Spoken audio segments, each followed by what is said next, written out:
Well, it's that time of year again when organizations like to plan for the new year. We're coming up on the end of one calendar year and entering a new one. How do you prepare for the new year? Most organizations like to do strategic planning about this time of year. And so I thought it'd be good to talk about what strategic planning is, how to do it, why you should know how to be good at strategic planning so that you can move up in your executive career. My name is Tom, and I'm the founder of Vertical Motion, where we help good people become great leaders. And our mission is to help as many people land the roles that they deserve so that we can put good people in great leadership roles instead of bad people. So if that's interesting to you, there's a link down below to learn more about how we work with people, how we help people take the next step in their executive career journey. So today we're going to talk about strategic planning. How do you actually go about doing strategic planning? Now, I have a video on my channel about this from last year, but I thought it'd be good to revisit and kind of make a shorter, simpler version. You can get more detail and in-depth information from this other video. But this video is going to be just a little bit shorter, a little bit simpler, a little bit higher level. But you should get away from this what you need in order to get started with your own strategic planning initiatives. Now, right off the bat, I'll say that not every organization does strategic planning, and some organizations have fiscal calendars that do not line up with the actual calendar, and so they might do their strategic planning at a different time. But generally speaking, it's good for every organization to take a little bit of time to be retrospective about this previous year and introspective about who we are, and then ultimately come up with a plan to execute a vision and a goal for the new year. And that's what we're typically talking about here. So there's really 5 parts to going through strategic planning. When you are tasked with coming up with the strategic plan for your organization, or you're asked to set up and manage the meetings that lead to strategic planning, or if you're just involved in them, if it's a larger organization and you're going to be part of a team that's involved in strategic planning, then there's a couple things to know. There's 5 steps to this process generally that most organizations will go through. The first step is always a retrospective or a review of the previous year. When you do a retrospective of the previous year, what you're looking for are, what were the good things that happened? What were the bad things that happened? What were the environmental changes that happened? So this year we had an election and we're going to have a new administration in 2025. That's something to be aware of. How does that or will that impact the business? Other environmental factors like inflation or other issues can change the dynamics of a marketplace. And so it's important to understand what happened this year that was in our control and what happened this year that was not in our control, but will be a factor going forward in terms of the overall business environment in which we're working. So one of the things I like to tell people is when you are being retrospective,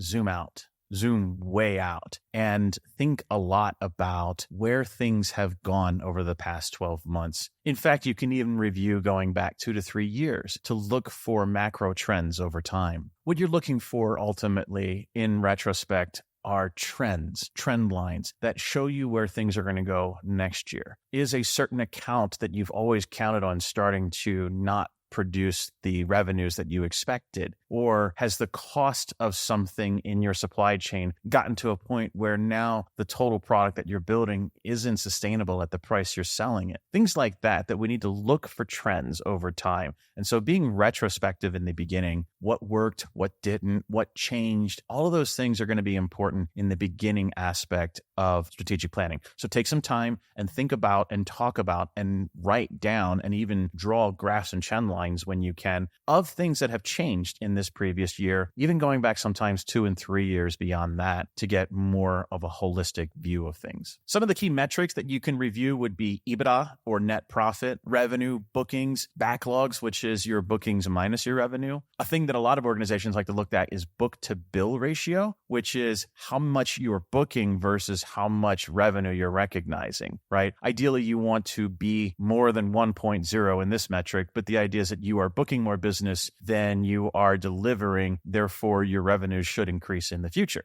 Other things you can look at would be like gross profit, cost of goods sold, and other financial metrics. But there's more metrics than just finance that you want to look at. Some metrics you want to look at would also include marketing and sales costs. What is the return on ad spend or return on marketing that you're getting in your business? How well is your sales team functioning? What is their close percentage or win rate? You can also look at things like employee engagement, attrition, and how well people like working where they work. So you want to just kind of look holistically at a bunch of trends and numbers in your organization. Now, once you've spent some time being retrospective, now it's time to be introspective. So the second step in this process is to set your vision. You want to define your vision for the new year. Specifically, what is it that you're trying to do as an organization in the new calendar year? Now, the vision isn't necessarily what is the financial goal, right? That's not the same thing as vision. That's a goal. But what is it that you're trying to do as an organization? Some organizations don't care about this. I don't really work well with leaders who think this way. Instead, I work better with leaders who care about what they do, care about their customers, care about their employees, and care about the thing that they do for everyone. So if that's you, then lean into the vision of what your team is set out to do. Now, your vision doesn't have to be something existential or like we save lives.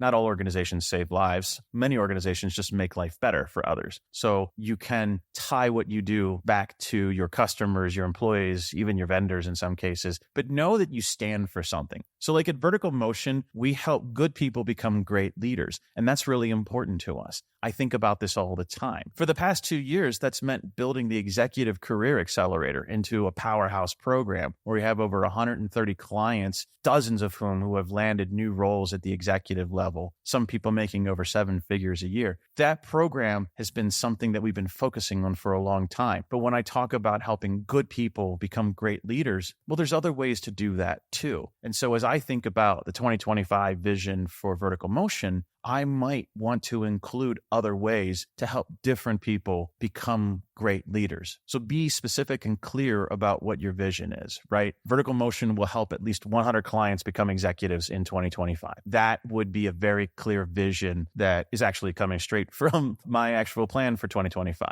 So think about, what does that mean for you? What is the vision statement that you and your team can get behind? Another thing I like to do during this part is to talk about more, better, and new. We always want to do something new. And even I have good idea fairy energy where it's like, I want to build something new. I want to create something exciting and interesting to me. The truth is that new is the last thing you should do. More is what you should focus on first. What do you do now that you can do more of to make the business better? What do you do now that you can do better to make the business better? And then what new things do you have to do in order to make the business better? But start with more. What can you do more? Then what can you do better? And then, only then, what can you do that's new? So more, better, new is a really good rubric because quite honestly, business is boring. A good business is really boring. Show me a bored executive and I'll show you a great leader. You want business to be boring. You want to have contingencies. You want to have rainy day plans so that when the environment changes, your business is ready to move into it. So what can you do more to grow? What can you do better to grow? And then what can you do new to grow? So the third part of the process is to define your strategy. Now, we talked about your vision already. So for example, Vertical Motion, my vision might be to help 1,000 career professionals become executives in 2025.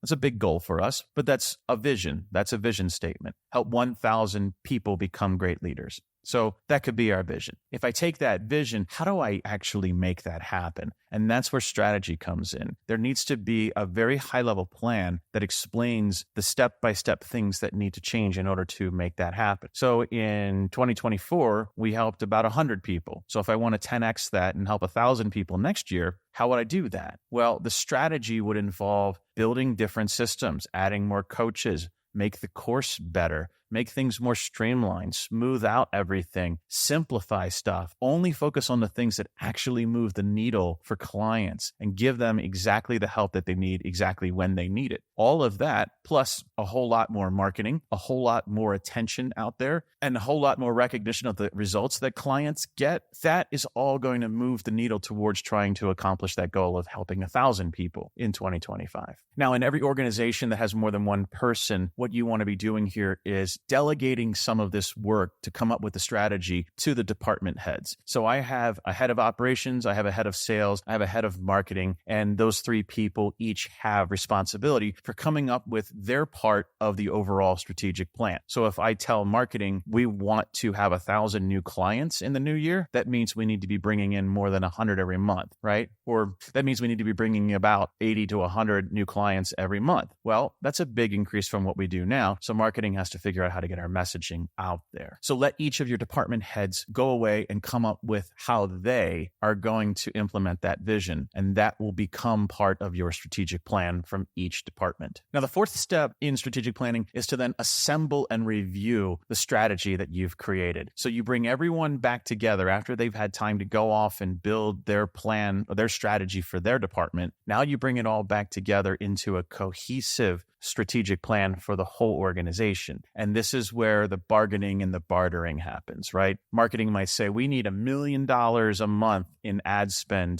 to hit those numbers. Well, finance is going to say, we don't have $1 million a month, y'all. So what else can we do? How can we do better? And so then each team will change and kind of move their plans towards ways that help us get to where we're trying to go, maybe a little bit more efficiently or cost effectively. Because at the end of the day, if I spend $1 million a month on marketing, but I'm only bringing in a couple $100,000 a month, well, that's a terrible business. So we need to be mindful of those things. So we need to give parameters, but it's good to bring everything back and look at it. And if we realize, well, this all doesn't work together, then now we have to come up with some compromises and some changes to the plan. And that's where this fourth step comes in. We're also checking for realism, checking for alignment, making sure that, someone that has a plan like the sales team, we're going to raise our sales rate to 95%.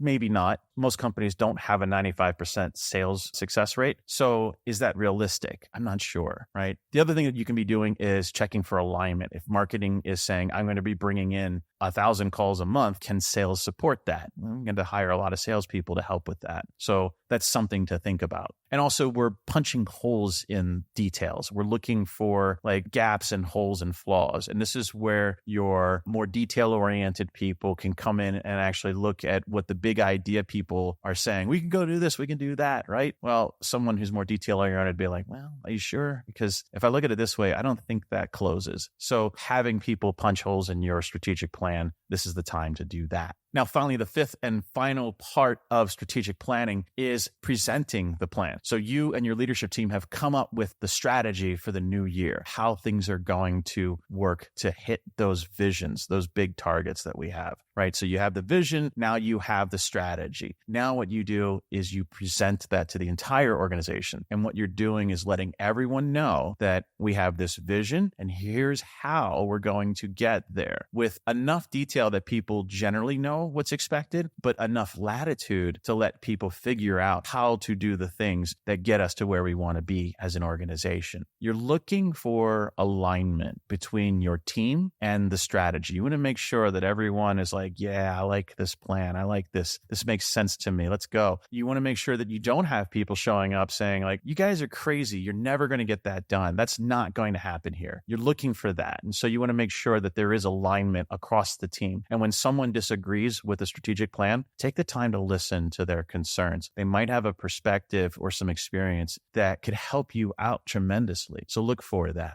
So that's the 5-step process to strategic planning for an organization. And it's the same whether it's a Fortune 100 company or a 2-person consulting business. Strategic planning works basically the same way. The first step is to start with a review or a retrospective of the previous year or even years. Then you set your vision for the new year. And once you have your vision set, now you have a goal to aim for. Then you want to actually build the strategy, which is the plan for how you're going to achieve that vision. Assemble and review that strategy with your leadership team. Let them help you come up with the overall plan. And finally, present the vision and strategy to the entire team to make sure the entire organization believes and understands in where we're going as an organization. They believe in the vision and they believe in the strategy, and that's what you're looking for. Those are the 5 steps to strategic planning, regardless of the size of organization. If you'd like to learn more, I have more videos on strategic planning on this YouTube channel, and you can also DM me on Instagram, and we can have a conversation about strategy. I hope this video was helpful to you, and I will see you in the next one.